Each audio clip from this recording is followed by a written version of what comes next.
they were not aware that their rhetoric was doing exactly what they were, and they were wondering why they were doing it. Did you realize I'm going to stare at myself in a recording? There was a discussion panel asking for people to help them explain why it wasn't working. I've seen everybody with these great shirts at a bar. I haven't seen that style before. You know, it's not even a thrift store. I have no idea either. But then again, we're But here, it's so that's lovely. because that's Oh, thank you.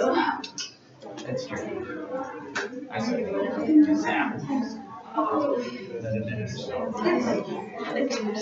This is the first time I've done this.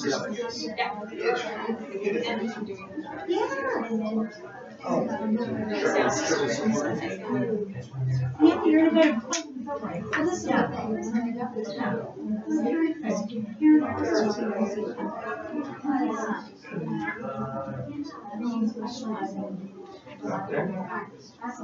We'll wait till 46.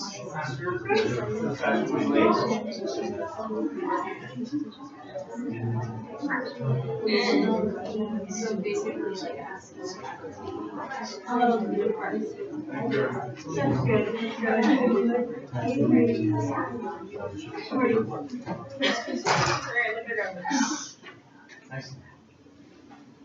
Hi, everybody. Thank you for coming to a 4:45 session on a Saturday at the end of a conference. You all rock. We love you. We're pleased to have you. We're pleased to have you here. So we are going to give you a bit of a disclaimer. We have the attention span of small children on sugar. Well, Yeah. So if anything, you will be entertained. and enlightened, hopefully. Hopefully, that's what we're hoping. So my name is Tonya Eick. This is our TA mentor, Elenore Long, and my counterpart, Gregg Fields. We're from Arizona State University in their writing program, and we're going to be talking about a few different things today.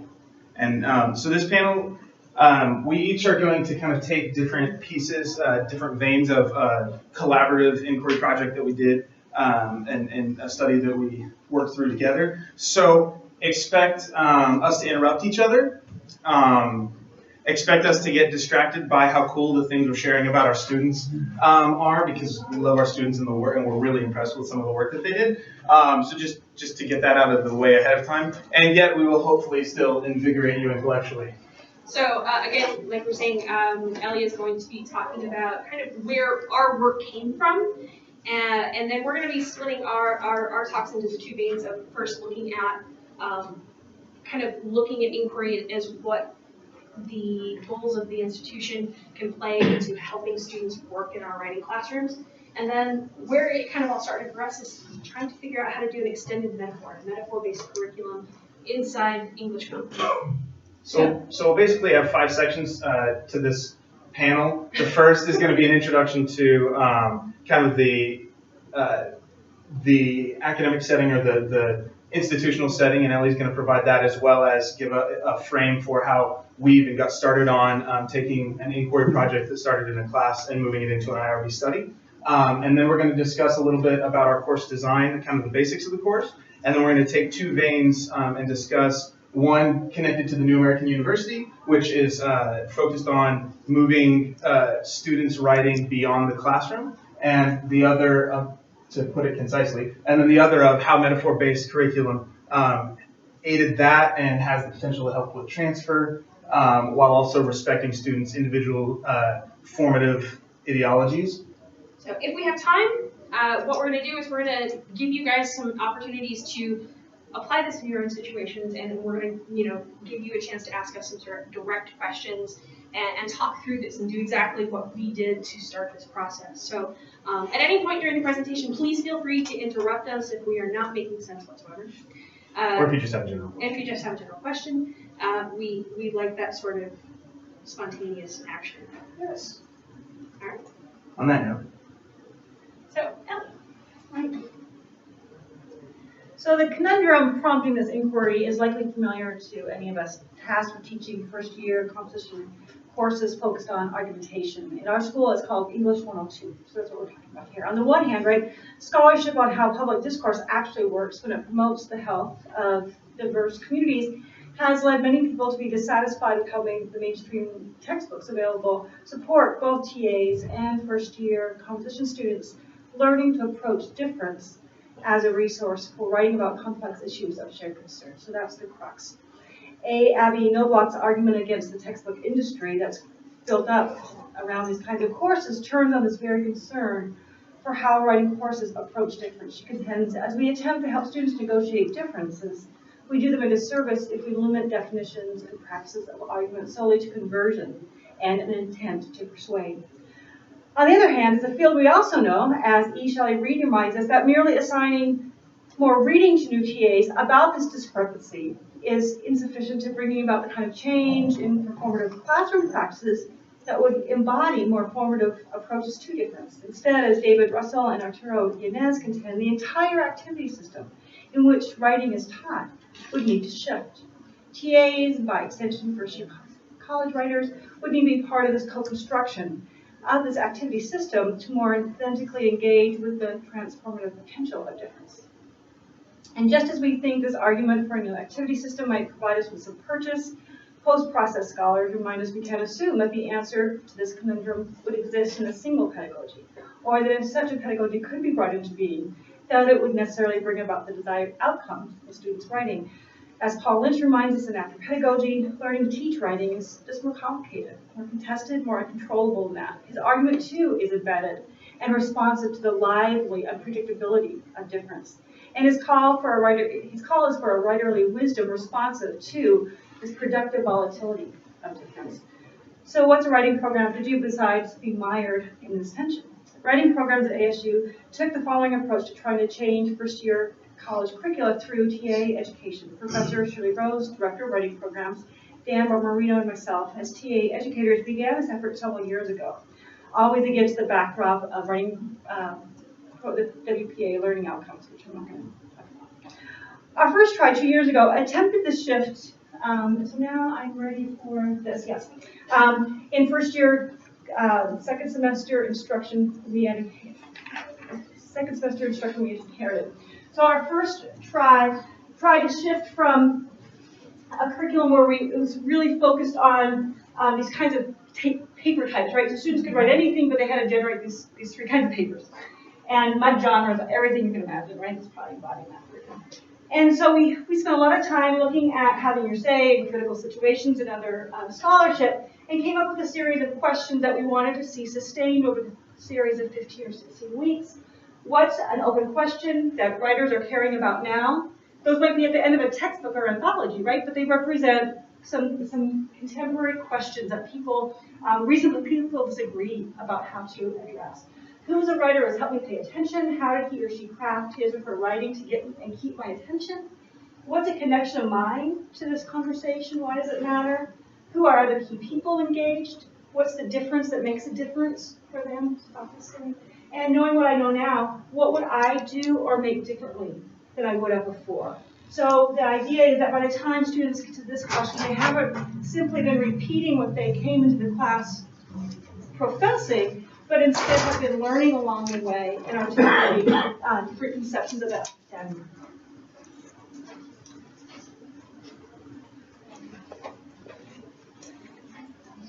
I was really very optimistic about this curriculum, and I designed TA training so that the TAs were also going through this inquiry, but around issues of identity and discourse as writing teachers. I thought it was going to be fantastic, and as of course you would anticipate, it was a dismal failure the first time around.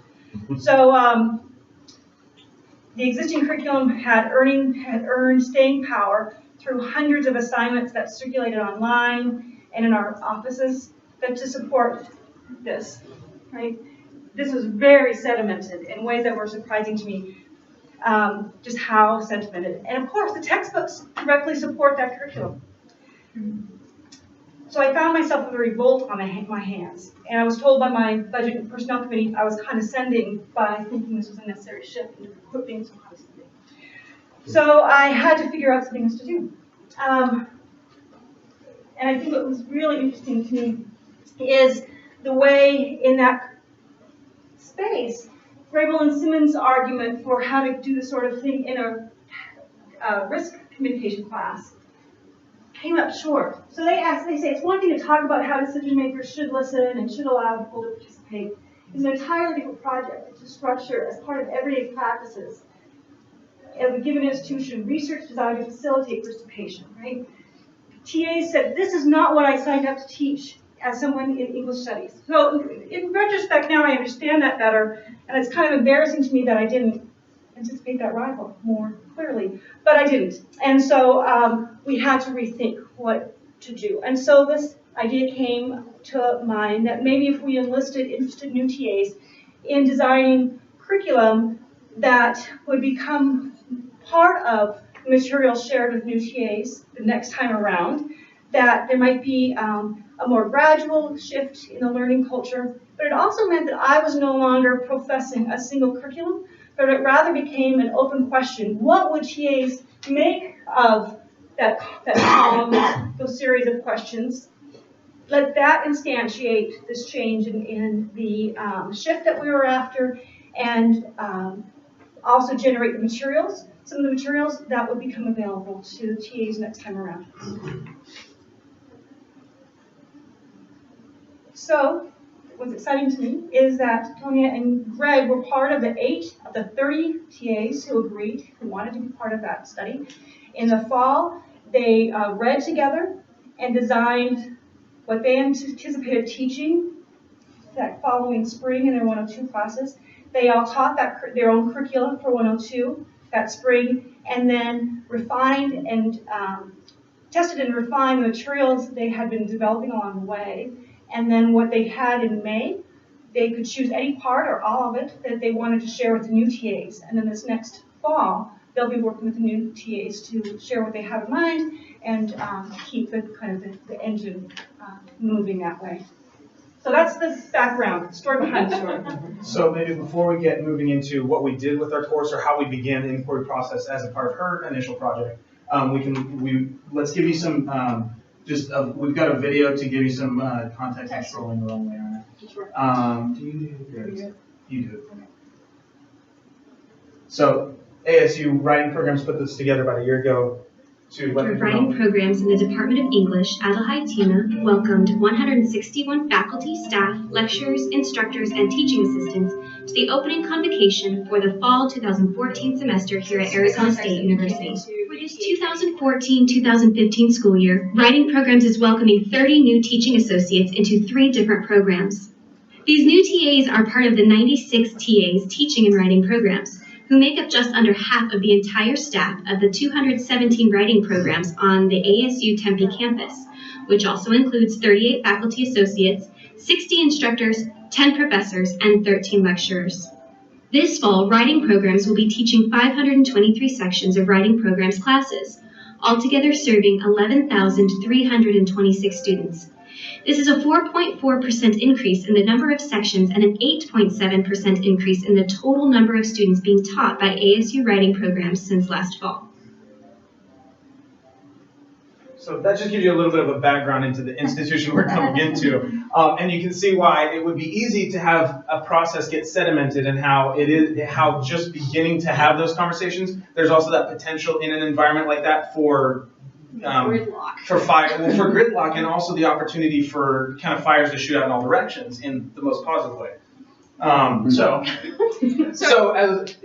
Basically what happened is we're part of that group of 8 TAs thinking about how do we want to picture our English 102 class shaping up? What are we going to do? How are we trying to inspire this idea of going into the world and being citizens of the world? How are we trying to inspire our students to do this as well? And so we're talking one of our focus groups about how we want to do this, how we're picturing this, and for students and things that we've gotten back in feedback from our prior teaching experiences is that we're just trying to get through the work.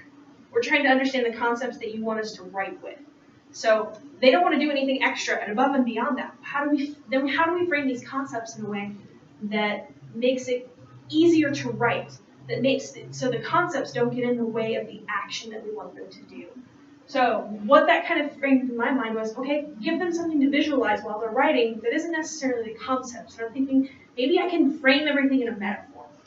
In that focus group, Gregg and I started talking, and this is what came of that. So this is kind of the product of 20 minutes of spitballing about her initial metaphor. She wanted to try The universe. Universe. The writing as your universe. So your issue as its own universe. And so I kept thinking of these ideas of how bodies move together, how there was a Big Bang issue. You know, if we're talking about advocacy, if we're talking about social issues, there's going to be that spark for a student where they became interested in something, or where they became, passionate, or where they had a belief moment.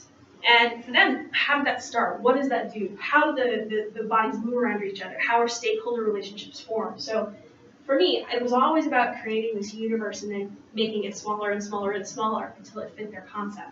Gregg had also had this conversation with another part of our research group.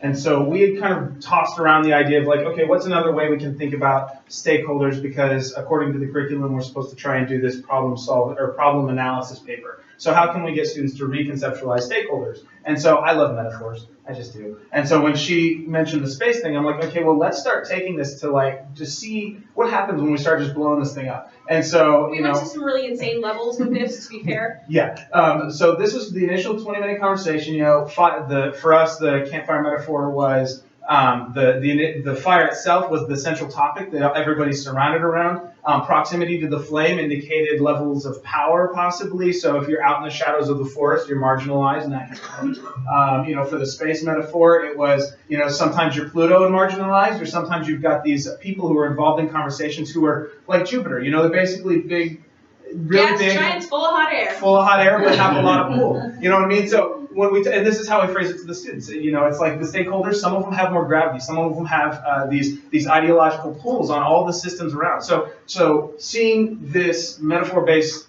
seeing a metaphor-based curriculum as a possibility for framing content was one of the things that we really tried to build on. So what we're thinking about is in this idea of combining both action and concept teaching. What do we do? How do we frame it? And that's kind of where the two big tracks of our research started. And that's essentially what happened is this went from us being participants in a research study and what we would potentially do or possibly do or theoretically do in our classroom to, we want to do this in our classroom and see what happens. And we want to be able to share it if it's really cool. Yeah, so essentially what this is going, from inquiry to IRB, we like to say this, going from messy to making sense. Yeah. So in our protocol, there were two main sections again. So first, we wanted to know how first-year composition students connect and enhance their uptake of writing concepts based on university-sponsored calls. So kind of what I'm going to focus on is looking at this concept of the new American university, which is being very highly promoted by our president right now, and I'm going to address some issues with that in a minute.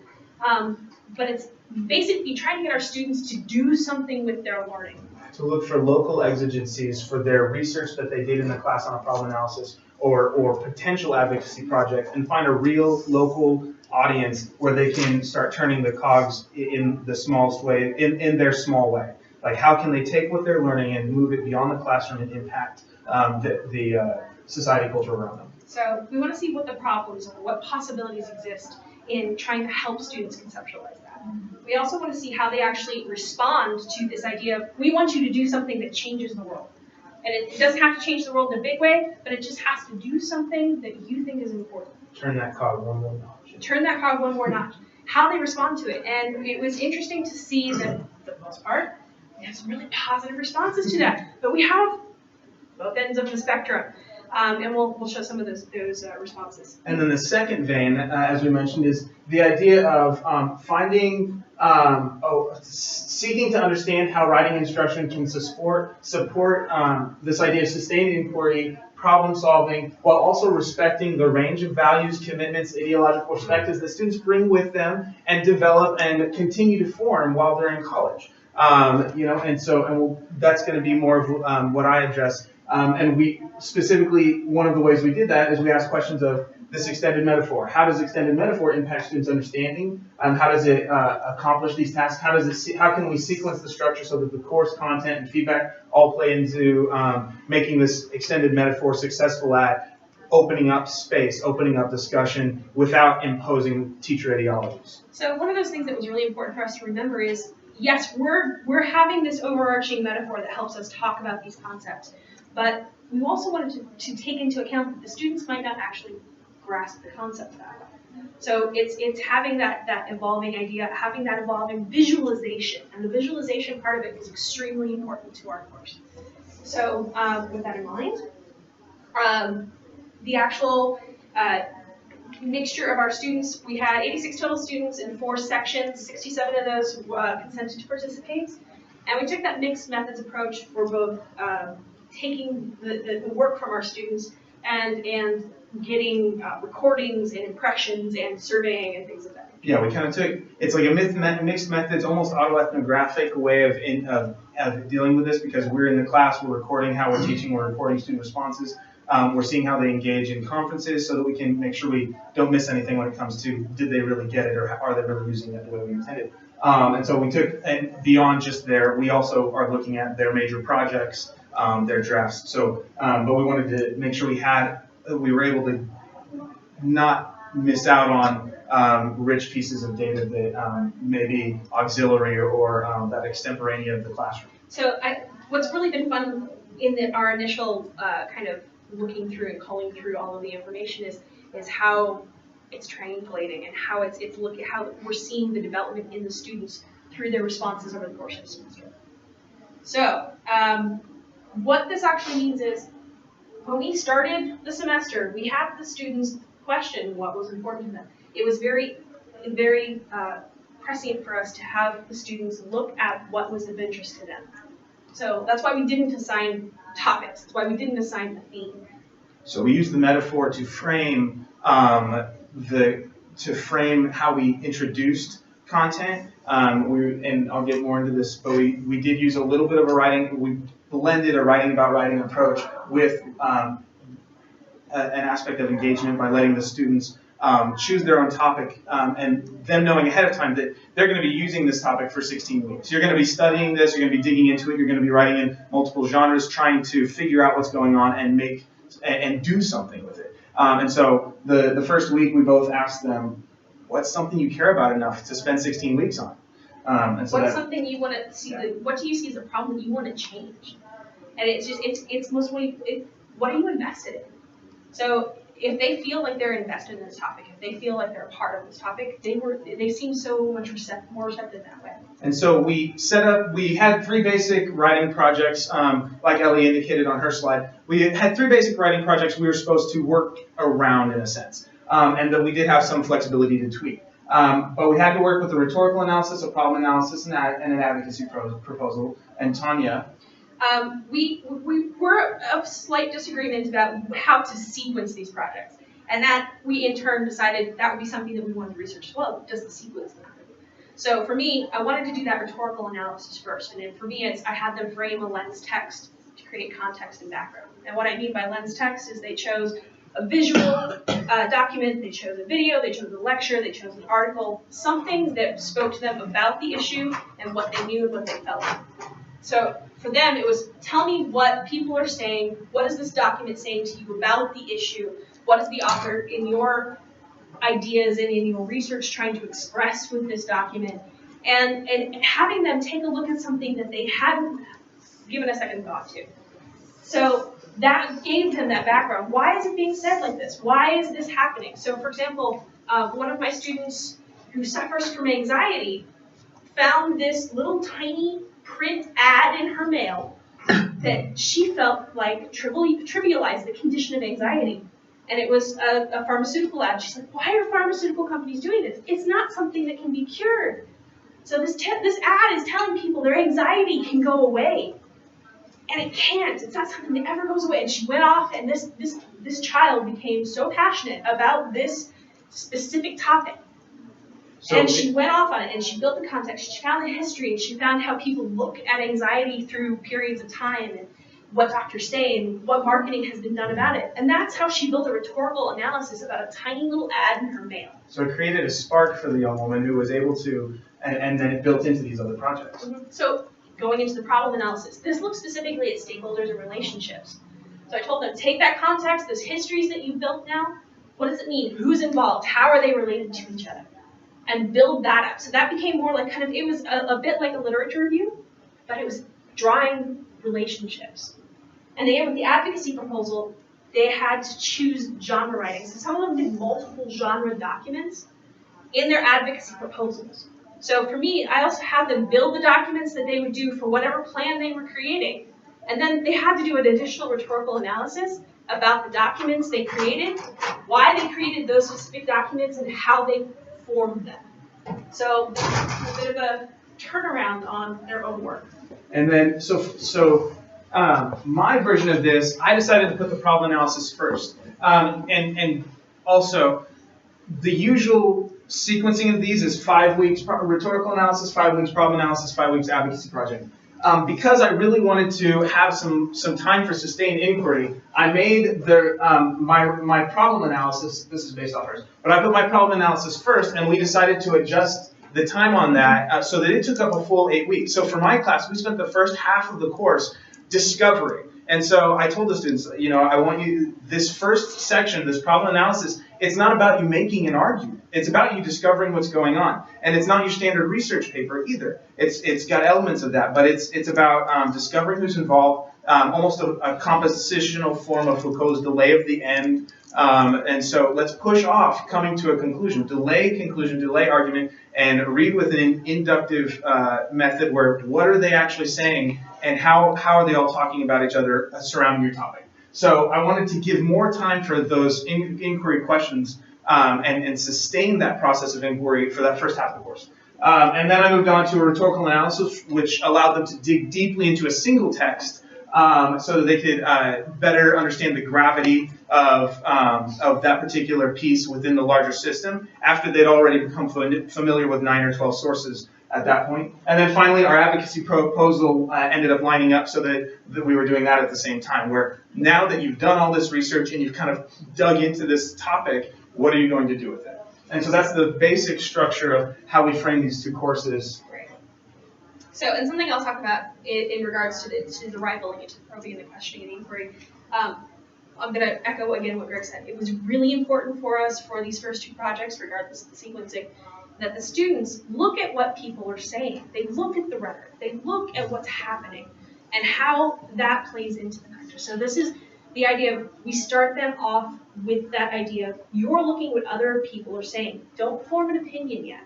You might have one, you might have biases, and you should address those in your writing, but we want you to take a look at what the situation is as an observer, not necessarily as an analyst quite yet. We want you to be an interpreter, we want you to be an observer, and tell us what you see, tell us what's happening, and give us an analysis of what that means.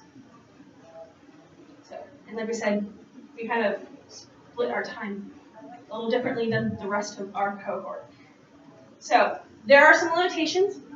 All of the data that we collected was based on their work. So, regardless of whether or not they were participants, we made the course structure and our IRB structure into this where they weren't doing anything extra, whether they were a participant or not. Everything was taken from coursework.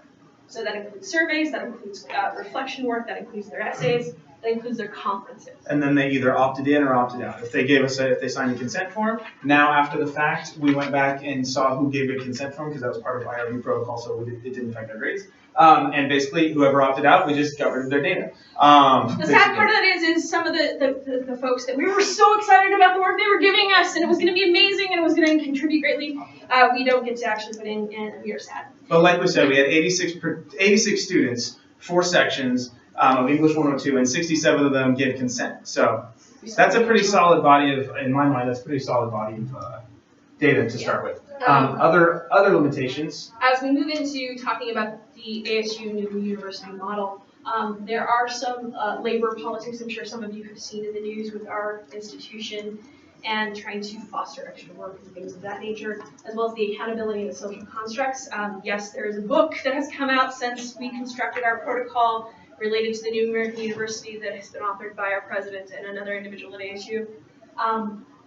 We are not taking a lot of the dogma around that into account into our protocol. This was developed before that was all published and presented, but there were 8 specific tenets that were related to what this was and what it was expected of ASU students in the ASU community. That's what we're sticking to, that's all we're counting on, and that's all we're expressing to our students. And again, that just acted as a framework to help us see how we can get students to move beyond the research of the classroom and do something with it. So what we're going to talk about now is that New American University environment, what that means. So when I talk about New American University, in your context, what that can mean is having this environment of action in your classroom.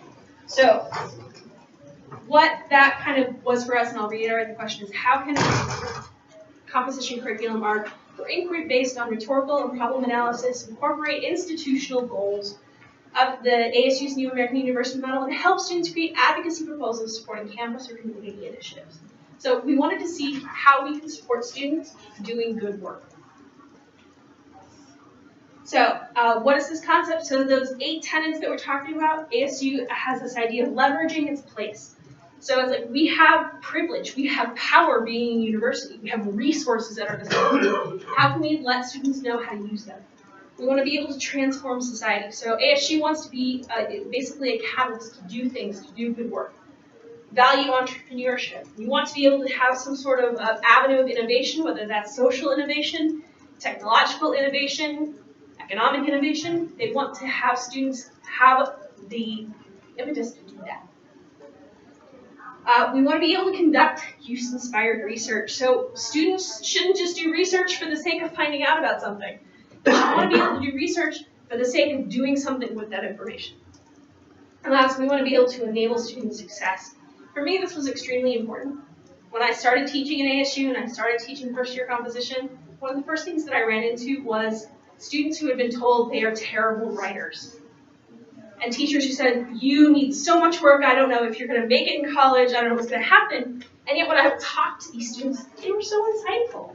They had the bones there to be able to be good writers. They just needed a little bit of push, a little bit of a turn to figure out how to do that. And last, to use intellectual discipline. So our students are from all over the board. Different, just because yours was even more varied than mine. Yeah, just all kinds of majors, a variety of students. So taking them outside their majors, having them work together with folks from different disciplines on similar topics. So in my class, they chose topics, and then I put them into groups of similarly themed topics. So none of them were working on the exact same thing, but they could help each other, they could scaffold each other. It's almost like she created a synergy of topic because of the topics that were already there. They kind of had intersections that grouping them together fostered discussion, fostered questions, fostered alternate perspectives, or rivaling as a technique. So the last two are be socially embedded and globally engaged. What this means is we want you to take what you have learned outside ASU and do something with it, put it out there, and see what happens. Be that stepping stone for other people to start thinking about it. All right. Essentially, a lot of these, in my mind, kind of felt like components of possible transfer. They're asking the students to use their knowledge in a different capacity, to put it into different terms. So for me, that was really important to say, okay, these are some big, high, lofty goals that ASU has published on their website that you probably haven't looked at yet. But here's what it really means and what you can do with it. All right. So just to kind of give you some parameters, they're in English 101 typically using this book called Joining the Conversation, the Palmquist and Wolof text that has been tailored for ASU. So we want to take them from this idea of joining the conversation, starting one English 102. And again, questioning, teaching them how to be analytical, teaching them how to probe and make those deeper connections. That was something that was also extremely important for us. And how we created a proposal, we were also tethering that to 2 initiatives within ASU. So Project Humanities, which their philosophy of talking, listening, connecting is all about looking at social issues, looking at artistic advocacy, and finding ways of connecting with the community and the issue. I'm losing my words, pardon me. And Changemaker built on that. So while Project Humanities focused on what might be considered more social issues and really aligned with the idea of inquiry as like this conversation, Changemaker was more entrepreneurial or inventional. I'm not sure if that's a word, in nature, in the sense, and so and Changemaker for sure offers students can propose projects and actually get funding through Changemaker. And I'm not sure about Project Humanities. They can get funding, and they get definitely physical support and logistical support from Project Humanities. Project Humanities is always looking for ways to get students involved with the community. So they will help them find venues, they will help them find people within the community to partner with. So the student's not working alone at that point, but they are leading the charge. And so one of the ways that I used these two is I used it as a way to open up conversation to say, here's some places on campus where you can take what you're doing in the classroom and immediately submit. It's like Changemaker requires 8 slides and 2 pages of your idea. So that's easily doable by an English 102 student. In fact, I think we have a 20-page requirement. Yeah. For first-year students. So I used it as a way of opening up possible exigencies, and then when it came to the final advocacy project, I had students, I said, you can either choose these, which are on campus, or you can pick a local audience that aligns with your topic. But I kept emphasizing it needs to be a local audience. The first draft they did on the advocacy project was, who is this audience going to be? Do they have a website? Do they have a mission statement? Do they have an email address that you can begin catering this advocacy project to a specific audience? And so I had students who were working on, they were interested in student athletes in high school dealing with concussions and some of the things regarding that. So their audience was a PTA or a school board at their local high school. And so when they created an informative brochure for their final advocacy project, and then wrote basically the equivalent of their speech to this very specific audience, very targeted audience. One of my students who focused on the Changemaker Central, which looks at innovation and sponsorship into some sort of product into the community, they're architecture student, and they wanted to look at sustainable building and how would they talk to an audience about choosing different materials. He chose to go through Changemaker for help in contacting architectural magazines and guides of that nature. There are professional publications within that field with an infographic saying, I want you to look at this information. I'm providing architects with digestible information. Help me make the connections that I need.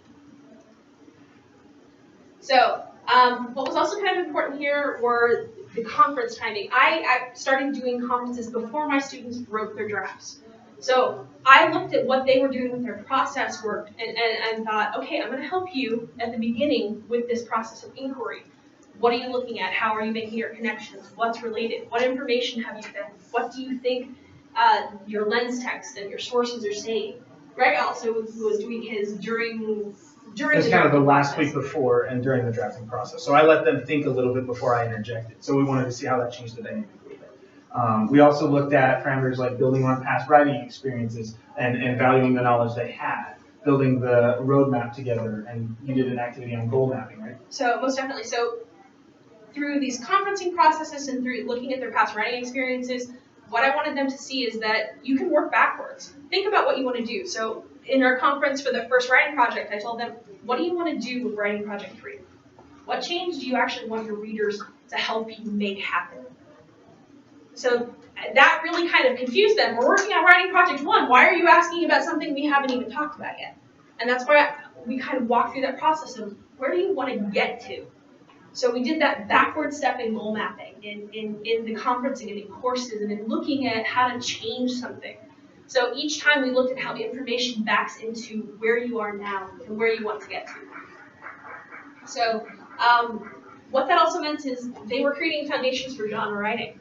We talked about different things that they're doing, looking at magazines, writing to people, creating websites. Trying to balance the voice between a problem analysis where you're saying what other people are saying versus an advocacy project where you are hitting pretty hard your argument, like trying to make it as rhetorically effective as possible. So, but implicitly, we also kept those goals, those 8 tenets in there. Okay, what are you doing outside the university? What information are you trying to engage in? What kind of innovation are you trying to make? So that those were questions that were built into our class discussions. Those were built into the prompts for each of the projects. They were also built into the conference structures that we have. So for me, looking at what Ellie was talking about, rivaling and what it is to question. So what do you think of this? What if you looked at it this way? I built in kind of this little mnemonic about the question cycle. So start off with a phenomenon. Ask the simplest question. I told them the most important word and question in the English language is why. Why is something this way? Why is it happening? Why did it get to this point? Who's involved? Start asking those simple questions and come up with an analytical answer. Figure out what's going on. Follow it up with another question. Why is it this way? It's this way because. Well, what happened? How did it get to that point? And start connecting it back to the original topic. So the important part was it could be nuanced, and this cycle didn't have to just be cyclical. It could double back on itself. As long as they're making these connections and they're probing deeper, they were getting to that point. And it was challenging for them at first. Some of them had never had to go through this process of asking questions, which blew my mind. I don't know if it was the same for your class, but It was something we focused on. Lots of questions. How does it happen? How does it affect people? Why not? Why should we care? So I had something in my class called the hot seat, and students, as they were working through the process, we'd have volunteers come up and basically sit there, and everybody would keep shooting questions at them. And because we recorded a lot of our sessions, I would provide these recordings to those children who sat in my hot seats, and looking at how other people look at their same topic was really helpful for them. So what came out of that with these advocacy projects? One of my students is a member of the Navajo Nation. He's a business major, but for him, something that was really important was the fact that nobody his age in his community cared about how funds were used. And no one talked about it. No one was looking at the politics of it. So he wanted to build this website to have people his age more interested in the politics of the Navajo Nation. And he even started contacting local authorities. Other students built things. I had a film student who was really interested in gender identity. So she built this interview protocol. She contacted Lacey Green, who some of you might know as a YouTube personality. And she even started filming what will be her senior project. She's a freshman, and she's starting her senior project because of the questioning that she started preparing. Sorry, I'm losing my voice. Again, this is the sustainability architecture infographic I mentioned earlier, and letters that he wrote to editors. So you can see these students engaging in alternate genres, in engaging the community, building Facebook pages to try and raise awareness for their particular topic. The anxiety student she mentioned earlier began posting videos and having this kind of centralized way. Looks like she used a Wordle up there. Yep. But it was this point of they started building these genre documents. They were doing those multimodal projects that we all hope for them to do. And then going back and saying, this is why I did it. This is what's happening. Going to Project Humanities and saying, I built this and this is what I want to discuss. Can you help me build an event around it? So, when they've reflected on this process, we kind of ask them two main questions at the end of the course. So, describe the process of writing a proposal for Changemaker engaged you or Project Humanities or whomever they wrote to. How do you think that completing the writing projects for English 102 as a build-up to this proposal might affect your writing outside English composition? So, how did writing in the advocacy context help you connect the issue in a meaningful way? So, one student said, building up from each project has taught me how to look deeply into the topic and constantly write about the information deeper and deeper. It seems difficult to write so much about one topic, but breaking it up into 3 projects to help me vision it better. This can help me when I have to write other long papers throughout my collegiate career, such as a thesis paper. Another student said, the advocacy project has helped me connect it in a meaningful way by not only addressing and analyzing a problem, but thinking about how it should be changed. Many people like to complain about an issue, but they never think of what should be done to fix it. So I love the idea that they actually identified, I can fix something at this point. So another student, as a biology major, the skills I have learned through these projects in English 102 will be very helpful not only in my major, but in various life situations. The whole idea of analyzing the problem, analyzing the people whom it affects, and building a plan to fix the issue is a vital skill in every aspect of life, really. In science, you analyze problems in health, genetics,